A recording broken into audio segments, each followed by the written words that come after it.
الحمدللہ رب العالمین والصلاة والسلام علی رسولہ الکریم اما بعد فاعوذ باللہ من الشیطان الرجیم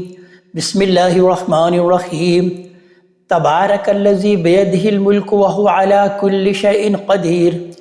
الذی خلق الموت والحیاة لیبلوکم ایکم احسن عملا وہو العزیز الغفور صدق اللہ العظیم۔ رب اشرح لی صدری ویسر لی امری واحلل عقدۃ من لسانی یفقہوا قولی۔ اللہ تبارک تعالیٰ کے بابرکت نام سے آج ہم قرآن حکیم کی سورت نمبر 67 سورہ ملک کے متعلق آغاز کر رہے ہیں۔ سورہ ملک سے قرآن مجید کا 7واں اور آخری باب شروع ہوتا ہے۔ یہ قرآن حکیم کا آخری باب ہے۔ اس میں قرآن حکیم کی آخری تمام چھوٹی صورتیں وارد ہوئی ہیں۔ یہ باب سورہ ملک سے سورہ ناس تک 48 صورتوں پر مشتمل ہے، اور ان صورتوں کے مضامین اور باب میں جو ان کی ترتیب ہے اس سے یہ بات بالکل واضح ہو جاتی ہے کہ ان میں سے پہلے 46 صورتیں مکے میں نازل ہوئیں، اور آخری جو 2 صورتیں ہیں سورہ فلق اور سورہ ناس، یہ ہجرت کے فوراً بعد مدینے میں نازل ہوئیں۔ اس طرح قرآن مجید کے دوسرے تمام ابواب کی طرح یہ چیز اس باب میں بھی ملحوظ ہے کہ یہ مکی صورتوں سے شروع ہوتا ہے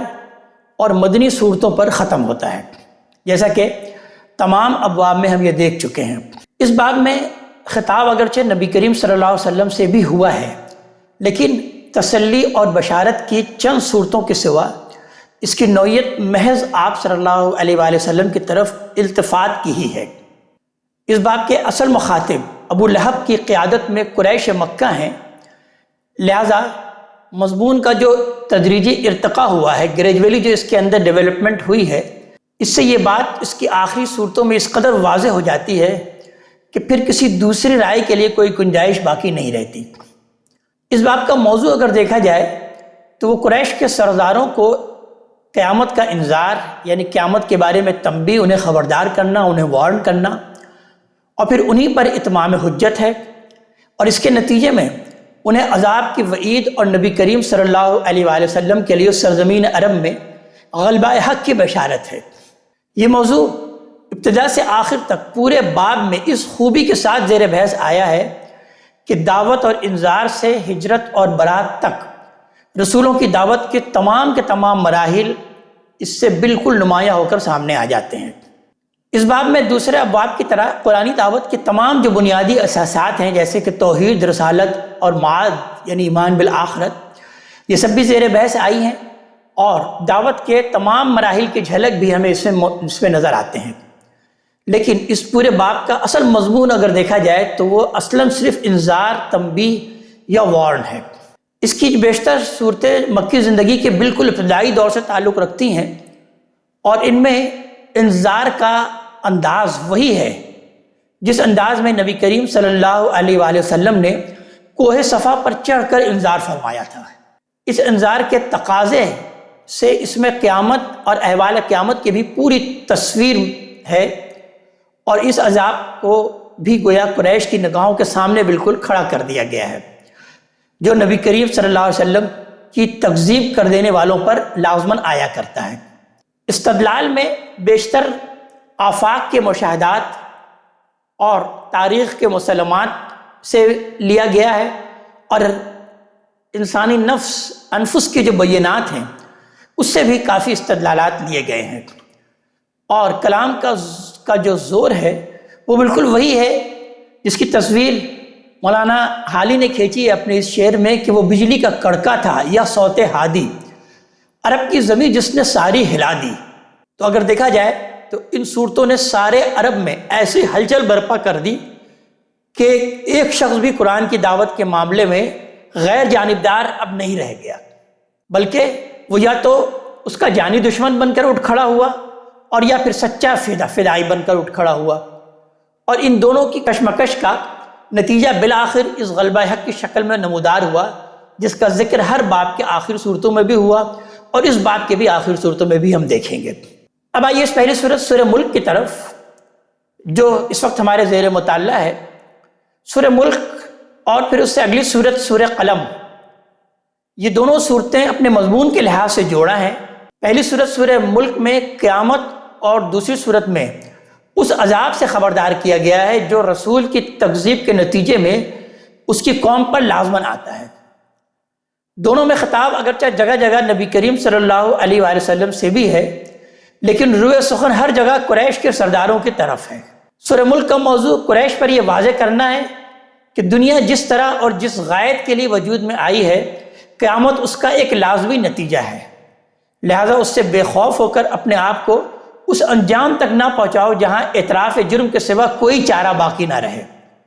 اور اس اعتراف کے نتائج کو بھگتنے کے سوا کوئی راستہ باقی نہ رہے۔ لہذا بیان کیا گیا کہ اس رب سے ڈرو جو آج بھی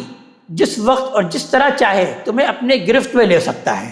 اس صورت میں استدلال اللہ کی رحمت، قدرت اور ربوبیت کی ان نشانیوں سے ہے جو انسان ہر لحظہ اپنے گرد پیش وہ دیکھتا رہتا ہے۔ یعنی اس میں بتایا گیا ہے کہ کائنات کے مشاہدے سے اس کے خالق کی جو صفات سامنے آتی ہیں، اس سے یہ بات لازم آتی ہے کہ یہ دنیا ایک دن اپنی انتہا کو پہنچے گی۔ جن لوگوں نے اس کے اندر بالکل اندھے بہرے بن کر زندگی گزاری ہے وہ جہنم میں جھونک دیے جائیں گے، اور جنہوں نے اپنی عقل اور فہم سے کام لیا، سمجھداری سے کام لیا اور غیب میں ہوتے ہوئے اللہ تبارک تعالیٰ سے ڈرتے رہے، وہ اجر عظیم کے مستحق ٹھہرائے جائیں گے۔ تو آئیے مطالعے کا آغاز کرتے ہیں۔ بسم اللہ الرحمن الرحیم۔ تبارک الذی بیدہ الملک، بہت ہی بزرگ، بہت ہی بابرکت ہے وہ ذات جس کے ہاتھ میں عالم کی بادشاہی ہے، ملک ہے۔ وَهُوَ عَلَىٰ كُلِّ شَيْءٍ قدیر، اور وہ اللہ تبارک تعالیٰ تو ہر شے پر قدرت رکھتا ہے۔ یہ در حقیقت اس مشاہدے کا بیان ہے جو اس کائنات کی نشانیوں پر غور کیا جائے تو ہر عقل رکھنے والے اور ہر فکر رکھنے والے انسان کے سامنے آ جاتا ہے، اور وہ یہ ماننے کے لیے مجبور ہو جاتا ہے کہ کائنات کا خالق نہ کھلنڈرا ہے، نہ غیر ذمہ دار، اور نہ محض محرک اول، جیسا کہ ہم جانتے ہیں کہ بعض فلاسفہ اور سائنسدانوں نے یہ سمجھ رکھا ہے، بلکہ یہ جو کائنات کا خالق ہے بڑا ہی بزرگ، بہت ہی فیض رساں اور اس کے ساتھ بے پناہ قدرت والا بھی ہے۔ لہذا عالم کے خیر و شر سے وہ نہ غیر متعلق ہو سکتا ہے اور نہ اس کو کسی انجام تک پہنچانا اس کے لیے کچھ مشکل ہے۔ تو بیان ہوا کہ الذی خلق الموت والحیاہ، وہی اللہ تبارک تعالیٰ جس نے موت اور زندگی کو پیدا کیا ہے، لیبلوکم ایکم احسن عملا، تاکہ تم کو آزمائے کہ تم میں سے کون بہتر عمل کرنے والا ہے۔ یہ اوپر والی بات ہی کے دوسرے اسلوب میں اللہ تبارک تعالیٰ نے یہاں پر بیان فرمائی ہے۔ عدم کے بعد زندگی اور زندگی کے بعد پھر موت، اس بات کی شہادت ہے کہ اس دنیا کا کارخانہ بے غایت اور بے مقصد نہیں ہے کہ یوں ہی چلتا رہے یا یوں ہی ایک دن ختم ہو جائے۔ اگر ایسا ہو تو یہ ایک بیکار کام ہوگا جو ایک حکیم اور قدیر اور بافیض ہستی کے شان کے خلاف ہے، بلکہ یہ اس بات کی دلیل ہے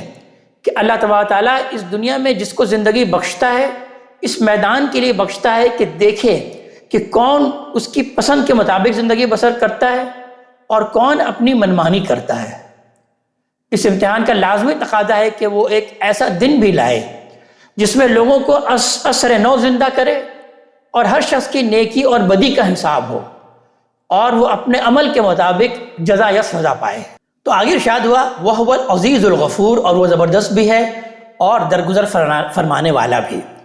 یعنی وہ زبردست ہے، لہذا آزمائش کی یہ مدت گزرنے کے بعد جو سزا کے مستحق ہوں گے وہ اس کی پکڑ سے بچ نہیں سکیں گے، اور درگزر فرمانے والا بھی ہے، لہذا جو اس کی مغفرت کے سزاوار ہوں گے وہ اس سے محروم نہیں رہیں گے۔ الذی خلق سبع سماوات طباقا، وہی اللہ تبارک تعالیٰ جس نے 7 آسمان بنائے تہ بہ ہے، طباقا۔ ما تری فی خلق الرحمن من تفاوت، رحمان کی تخلیق میں تم کوئی خلل نہیں پاؤ گے۔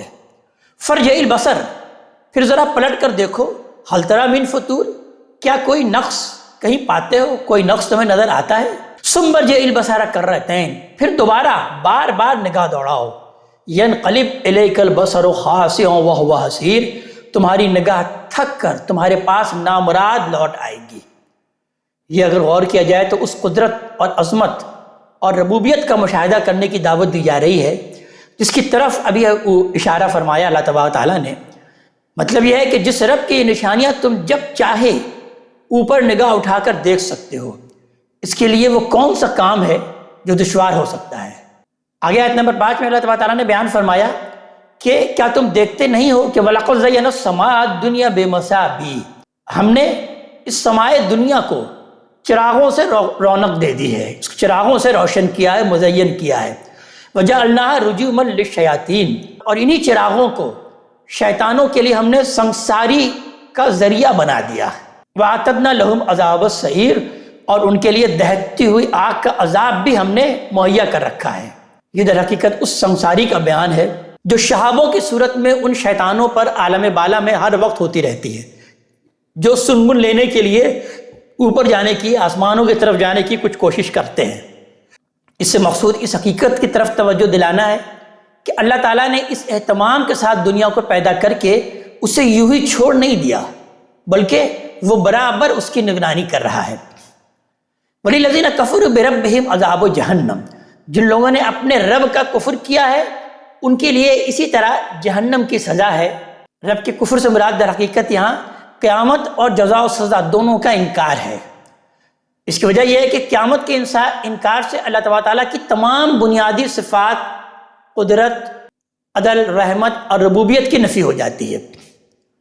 ان صفات کی نفی کر کے اللہ کو ماننا اور نہ ماننا دونوں بالکل برابر ہو جاتا ہے۔ لہٰذا قرآن نے اسی بنیاد پر مشرکین کو جگہ جگہ کفار سے تعبیر کیا ہے، حالانکہ کفار جو ہیں وہ کوئی منکر نہیں ہیں سب کے سب خدا کے۔ پھر بیان ہوا وَبِئْسَ الْمَصِيرُ، اور وہ کیا ہی برا ٹھکانہ ہے۔ ابھی شیطانوں کے ساتھ جس معاملے کا ذکر ہوا یہ اس سے ان انسانوں کے انجام کی طرف گریز ہے جو اپنے رب کی قدرت اور رحمت کی یہ نشانیاں دیکھنے کے باوجود قیامت کا انکار کرتے ہیں، اور اس طرح در حقیقت گویا کہ اپنے رب کا وہ انکار کرتے ہیں۔ لہذا پھر آیت نمبر 7 میں بیان ہوا اذا القوا فیہا سمعوا لہا شہیقا، یہ جب اس میں ڈالے جائیں گے یعنی اس جہنم میں تو اس کا دھاڑنا سنیں گے، وہی تفور، اور وہ ابل رہی ہوگی، تکاد تمیز من الغیظ، ایسا لگے گا کہ غضب سے، غیظ سے، غصے سے پھٹ پڑ رہی ہو۔ کلما القیا فیہا فوج، ہر مرتبہ جب کوئی بھیڑ، کوئی فوج اس میں ڈالی جائے گی، سألہم خزنتہا، تو اس کے جو نگراں ہیں، اس کے جو داروغہ ہیں وہ ان سے پوچھیں گے الم یاتکم نذیر، کیا تمہارے پاس کوئی نذیر، کوئی خبردار کرنے والا نہیں آیا؟ قالوا بلا قد جاءنا نذیر، تو وہ جواب دیں گے ہاں نذیر، ایک خبردار کرنے والا تو یقیناً ہمارے پاس آیا تھا۔ فکذبنا، مگر ہم نے اسے جھٹلا دیا۔ وقلنا ما نزل اللہ من شیء، اور کہہ دیا ہم نے کہ اللہ نے کوئی چیز نہیں اتاری ہے۔ اور پھر مزید یہ بھی کہا کہ ان انتم الا فی ضلال کبیر، تم لوگ تو بس ایک بڑی گمراہی میں پڑے ہوئے ہو۔ یہاں پر دیکھا جائے تو الفاظ آئے ہیں ان انتم الا فی ضلال کبیر، اس میں جو انتم ہے یہ ہم جانتے ہیں کہ یہ پروناؤن جمع کے صیغے میں آتا ہے، یہ جمع ضمیر ہے، تو یہ اس بات پر دلالت ہے کہ یہی جواب انہوں نے ہر اس شخص کو بھی دیا کہ جس نے انہیں خبردار کرنا چاہا۔ آیت نمبر 10 میں بیان ہوا کہ وقالوا لو كنا نسمع او نعقل، اور وہ کہیں گے کہ اگر ہم سنتے ہوتے، سمجھتے ہوتے، کچھ عقل سے کام لیتے، ما كنا فی اصحاب السعیر، تو آج ان دوزخ والوں میں نہ ہوتے۔ فاعترفنا بذنبہم، اس طرح وہ اپنے گناہ کا اعتراف کر لیں گے۔ فسوقا لاصحاب السعیر، تو اب لعنت ہو ان دوزخ والوں پر، ان جہنمیوں پر۔ ان الذین یخشون ربهم بالغیب، اس کے برعکس، اس کے برخلاف، جو بن دیکھے اپنے رب سے ڈرتے رہتے ہیں، یعنی عقل اور بصیرت سے اپنے رب کو پہچانتے ہیں اور اسی بنا پر اس سے ڈرتے ہیں، اسے کھلم کھلا دیکھنے اور اس کے بعد ماننے پر اصرار نہیں کرتے جیسا کہ یہود نے کیا تھا۔ اور در حقیقت اس دنیا میں انسان کا اصلی امتحان بھی یہی ہے کہ وہ اپنی عقل اور بصیرت سے کام لے کر ان حقائق پر ایمان لے آئے جن کی خبر اللہ کے رسولوں نے دی ہے۔ جس نے یہ امتحان پاس کر لیا وہ اللہ تبارک تعالیٰ کے ہر انعام کا حقدار ہے، اور جو اس میں ناکام رہا وہ جانور، بلکہ جانوروں سے بھی بدتر ہے، اگرچہ وہ کتنا ہی بڑا فلسفی اور سائنسدان مانا گیا ہو۔ لہم مغفرۃ و اجر کبیر، ان کے لیے مغفرت بھی ہے اور بہت بڑا اجر بھی۔ واسروا قولکم او اجہروا بہ، لوگوں تم اپنی کوئی بات چھپا کر کہو یا اعلانیہ، انہ علیم بذات الصدور، وہ دلوں کے بھید تک کا جاننے والا ہے۔ یہ در حقیقت تحدید بھی ہے اور تسلی بھی،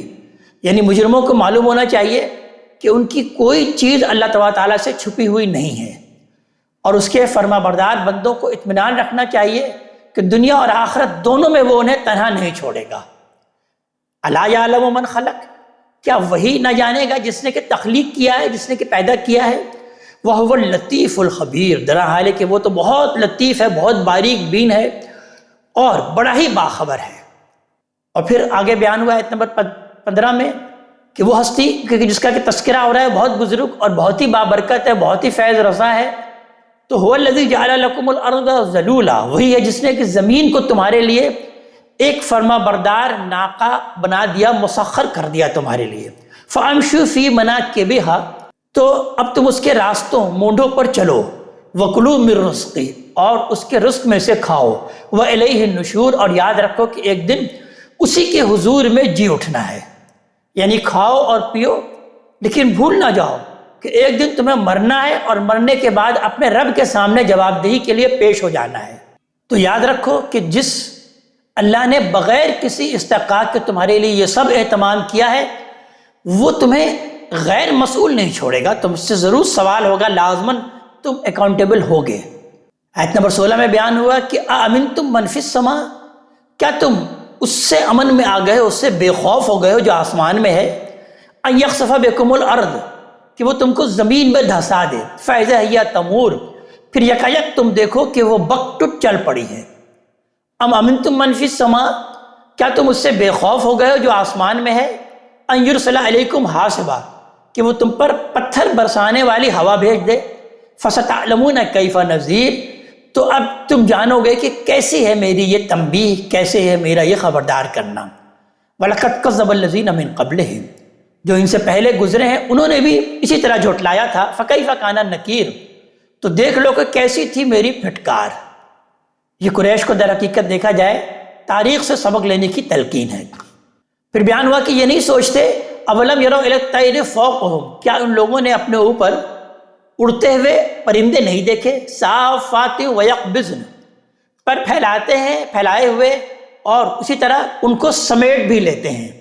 ما یمسکہن الا الرحمن، پھر اللہ تعالیٰ نے سوال کیا کہ رحمان کے سوا کوئی نہیں ہے جو اسے تھامے ہوئے ہو۔ انہ بکل شیء بصیر، بے شک وہی ہے ہر چیز پر نگراں۔ یہ در حقیقت ایک مثال سے سمجھایا ہے کہ یہ فضائے لامتناہی جو ہے، اس کے نجوم اور کواکب کو بھی اللہ تبارک تعالیٰ نے اسی طرح سنبھال رکھا ہے۔ آیت نمبر 20 میں ارشاد ہوا کہ امن ھذا الذی ھو جند لکم، تو یا بتاؤ تم عذاب کا مطالبہ کرتے ہو تو تمہارے پاس وہ کون سا لشکر ہے، ینصرکم من دون الرحمن، جو رحمان کے مقابلے میں تمہاری مدد کرے گا۔ ان الکافرون الا فی غرور، حقیقت یہ ہے کہ یہ منکر نرے فریب میں، نرے دھوکے میں مبتلا ہیں۔ امن ھذا الذی یرزقکم، یا پھر بتاؤ وہ کون ہے جو تمہیں روزی دے گا، ان امسک رزقہ، اگر وہ اپنی روزی روک لے۔ یہ جانتے ہیں کہ کوئی نہیں ہے ایسا، اس لیے پھر آگے ارشاد ہوا کہ بل لجوا فی عتو و نفور، نہیں بلکہ یہ سرکشی اور حق بیزاری پر اڑے ہوئے ہیں۔ افمن یمشی مکبا علی وجہہ، پھر کیا جو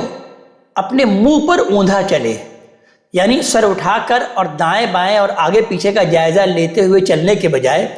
جانوروں کی طرح منہ اوندھے چلتا رہے اور کبھی غور نہ کرے کہ اس کی گرد و پیش کی یہ عظیم کائنات کن حقائق کی گواہی دے رہی ہے۔ اہدا، وہ زیادہ سیدھی راہ پانے والا ہے، امن یمشی سویا علی صراط مستقیم، یا وہ جو سیدھا ایک سیدھی راہ پر چل رہا ہے۔ آگے بیان ہوا کہ ان پر افسوس، قل، ان سے کہہ دیجئے، ان سے کہیں، هو الذی انشأکم، وہی ہے جس نے تمہیں اٹھایا ہے، یعنی انسان کی حیثیت سے اٹھایا ہے، وجعل لکم السمع والابصار والافئدہ، اور تمہارے لیے کان اور آنکھیں اور دل بنائے ہیں تاکہ تم حقیقت کو سمجھو۔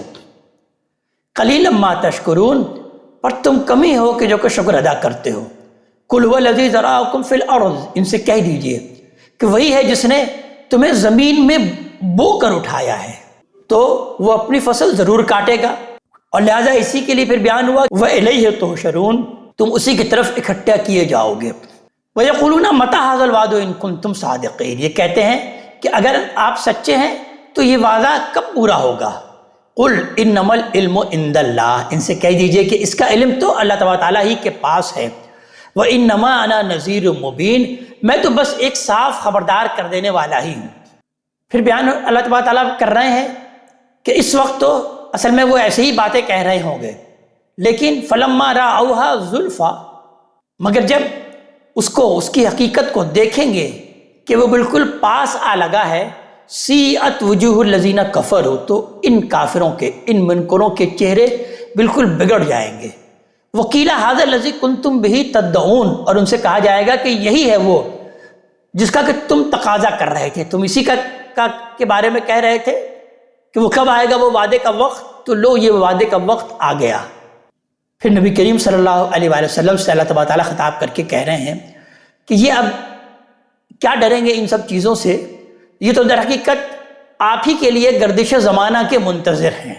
کہ حالات کب پلٹا کھاتے ہیں۔ لہٰذا آپ صلی اللہ علیہ وسلم سے خطاب کر کے اللہ تعالیٰ نے بیان فرمایا، قل، ان سے کہہ دیجئے یا ان سے پوچھئے، ارائیتم ان اہلکنی اللہ ومن معی، کہ تم نے کبھی سوچا ہے کہ اللہ مجھے اور میرے ساتھیوں کو ہلاک کر دے،